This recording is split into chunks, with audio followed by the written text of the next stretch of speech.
party that will happen the next morning because they're going to sleep that night in Nestor's palace, and in the morning everybody wakes up. We have the father with his 6 sons listed on at line 460, and then Nestor will speak. He will say, Athena was here, it's time for us to sacrifice to her, and then we will eat. And you get a sense that the eating and the sacrificing and the libations, they will drink and they will pour stuff out, right? The libations, all of these things go together. The Odyssey is as a poem, the Odyssey is very concerned with pointing out, as a religious text, that you have to show the proper respects to the gods, and then hope that the gods will reciprocate in kind. Sure enough, at line 483, Athena does arrive to attend the sacred rites, only you get a sense here that nobody knows that she's there.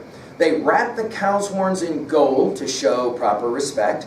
Nestor's sons will lead the sacrifice and begin the rite.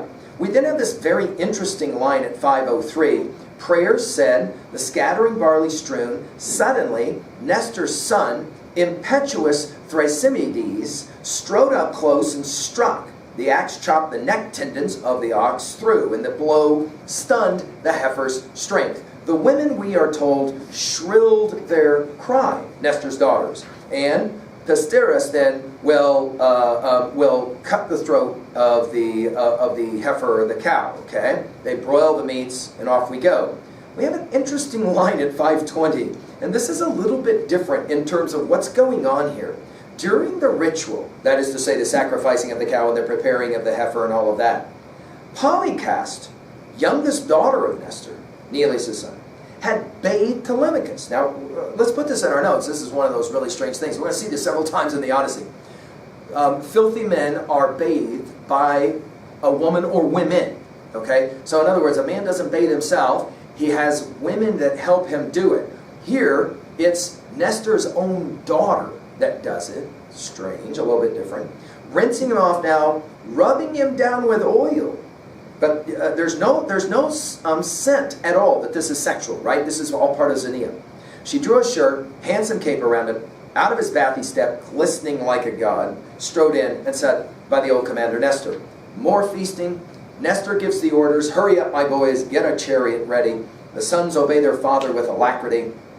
One more important sign, right? That here you have this is what happens when a father takes care of his sons. When we have sons who don't have fathers, we have the suitors back in Ithaca, right?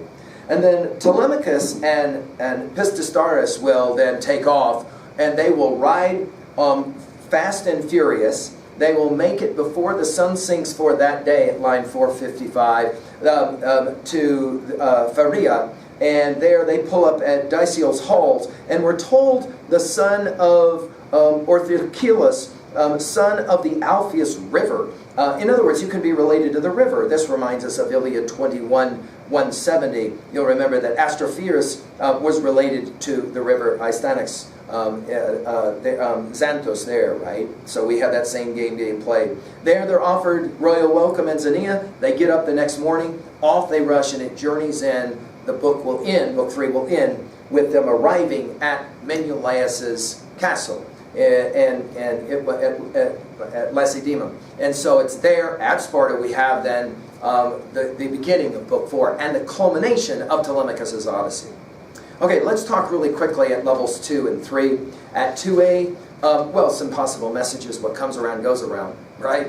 I mean, sooner or later, right, think about it. Sooner or later, things got to work out the way they're supposed to work out, right? So you got Agamemnon and Aegisthus and Clytemnestra. Why? Well, because Agamemnon jacked his own daughter Iphigenia. Or, for example, Aegisthus will get jacked by Orestes. It's the way it's going to work out. You'll remember in the first book, Zeus says, we sent Hermes to tell Aegisthus, don't do this, you're going to get jacked for it. He did it anyway. Of course, this all sets up Telemachus and Odysseus and the way in which these suitors are going to get theirs at the end. This blame game, as I called it, this text is in some ways kind of like a theodicy, trying to explain the fact that so many, 108 suitors, get jacked. And so much of the first 4 books is saying, hey, these guys got what they deserved, right? Another major message as a religious observation from this text is that the gods can make things happen, right?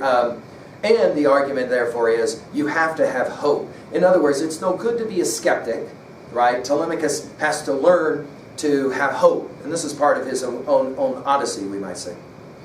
The other message here is the pride of a father is obedient sons, right? Nestor, of course, has these sons. The minute he says it, bam, up, they're ready to go, right?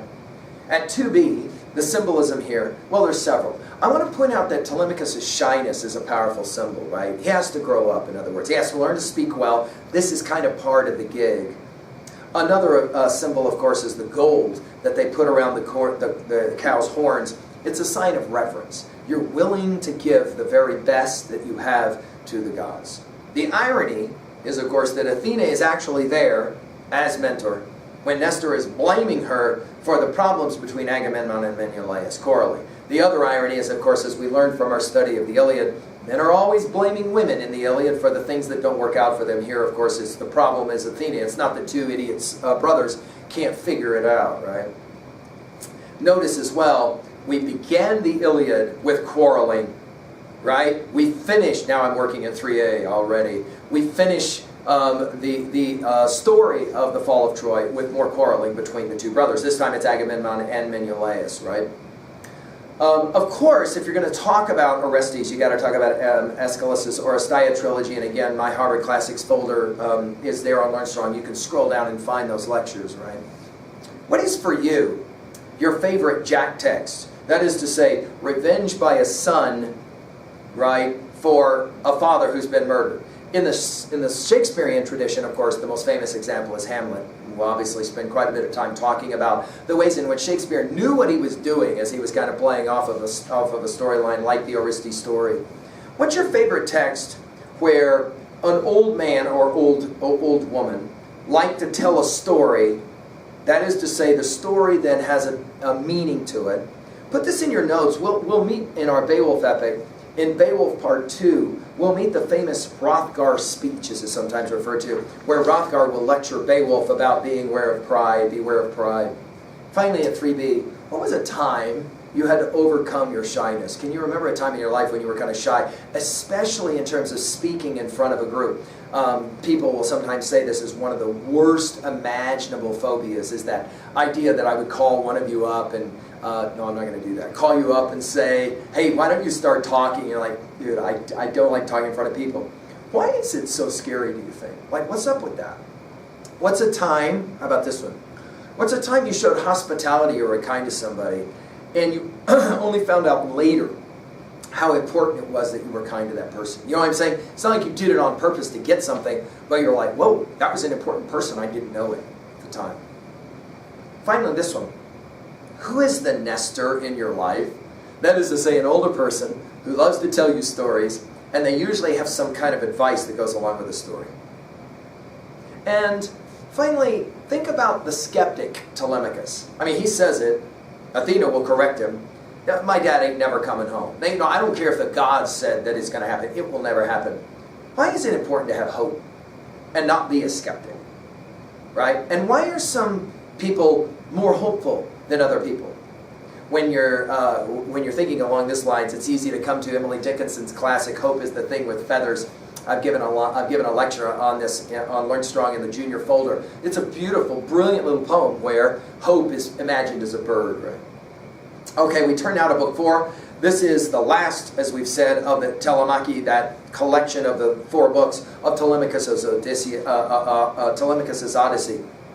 And we come to where it all started. Think about this. Menelaus, with his wife Helen. Of course, it was Helen who was taken away from Menelaus, or left, right, to go off with Paris and do the thing. So let's enjoy seeing them together. Remember, Helen was still, she was given the last words of the Iliad, and still is going to be a remarkable presence in this poem. So let's turn now to Odyssey 4. I hope you're enjoying this work as much as am I. Thank you.